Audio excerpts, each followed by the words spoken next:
जी TV के serial तुमसे तुम तक में भाई हो रही है अनु की मेहंदी। भाई पूरे परिवार वाले तो खुश हैं, लेकिन जिस दुल्हन को खुश होना चाहिए उसके चेहरे पर तो उदासी है। भाई हम सब जानते हैं कि अनु ये शादी सिर्फ अपने परिवार वालों के लिए कर रही है, इसीलिए तो आज लग रही है उसके हाथों में मोहित के नाम की मेहंदी।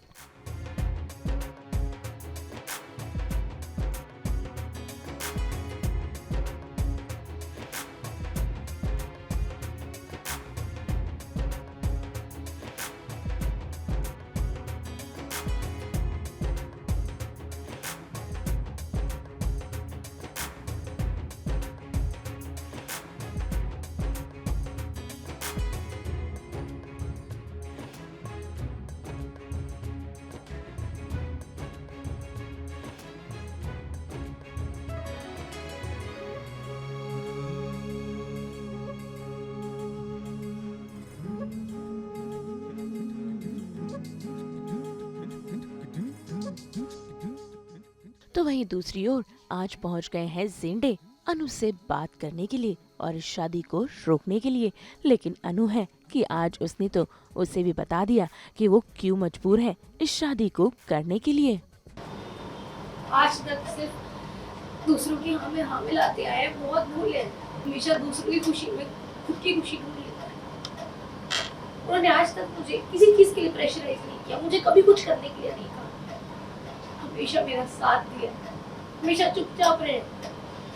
तो अगर आज वो इंसान मुझसे पहली बार कुछ मांग रहा है तो मुझे कैसे मना कर सकता है? मेरे पापा है मुझे हर सर के लिए जो मैंने उस दिन स्पीच लिखी थी, वो भी पापा ने मुझे लिखने में मेरी हेल्प, इतना साथ देते हैं मुझे, लोगों की बातों में आ जाते हैं, इतना कि अपना सब कुछ गवा बैठते हैं। अब जानते हैं जिस दुकान में मेरे पापा नौकर बन के काम कर रहे थे ना, वो दुकान उनकी थी।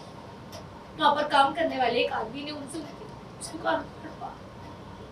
उसके बावजूद मेरे पापा ने कुछ नहीं कहा, उफ तक नहीं की। सर जब आप खुद ही की दुकान में नौकर बन के काम करने लग गए ना, भगवान को कोसा, ना किस्मत को बुरा कहा, ना किसी को कुछ कहा, पर मैं ऐसे इंसान की बात नहीं मानूंगा। सर मेरी मम्मी ना मुझ पर चिल्लाई भी होगी, पर मेरे पापा ने आज तक मुझसे ऊंची, मेरी मम्मी ने मुझे डांटा होगा पर मेरे पापा ने मुझे कभी नहीं डांटा। मेरी मम्मी ने मुझे कई बार किसी चीज के लिए ना कहा होगा, पर मेरे पापा ने आज तक मुझे किसी चीज के लिए ना नहीं कहा, कभी नहीं।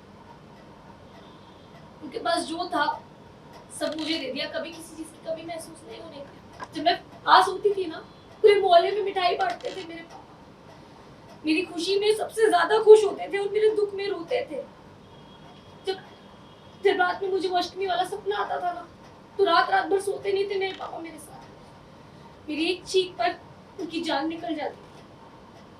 अगर मेरी एक हाँ उनकी जान बचा सकती है तो एक ना उनकी जान ले भी सकती है। मैं मेरे पापा को ऐसे वक्त पे मना नहीं कर सकती। एज निहारिका मुझे ड्रेस बहुत अच्छी लग रही है, जन्नू मुझे कुछ भी अच्छा नहीं लग रहा है। बिकॉज मतलब कैसे से बयां आप कर सकते हैं कि आप किसी इंसान से इतनी बेइंतहा मोहब्बत करते हैं और आप शादी किसी दूसरे इंसान से कर रहे हो जिसको आप ठीक से जानते भी नहीं हो।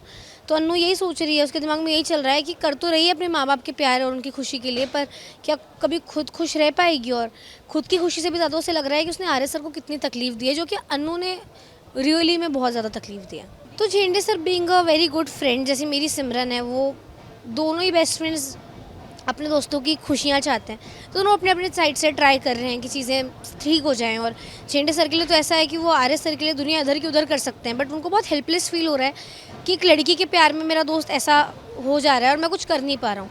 इसलिए मुझसे बात करने आए हैं। तो अनु उन्हें अपनी साइड बताती है कि मैं भी बंधी हुई हूँ, मैं भी आर्य सर से बहुत प्यार करती हूँ, पर पापा के लिए मुझे ये सब करना पड़ रहा है। मोहित के नाम की फ़िलहाल तो, पर मुझे ऐसा फीलिंग आ रहा है कि ज़्यादा दिन ये दुख का ट्रैक नहीं चलने वाला, जल्दी ख़त्म हो जाएगा और आपको अनु और आर्या एक साथ दिखेंगे, क्योंकि शो का नाम अगेन इस तुमसे तुम तक, इट्स अबाउट अनु आर्या। तो कितनी मुश्किलें क्यों ना आ जाए, अनु आर्या तो एक होंगे। अभी फिर से हम लगाएंगे, हम शूटिंग पे ऐसी मेहंदी लगाते हैं कि जो तुरंत हट जाए, तुरंत निकल जाए, तुरंत लग जाए।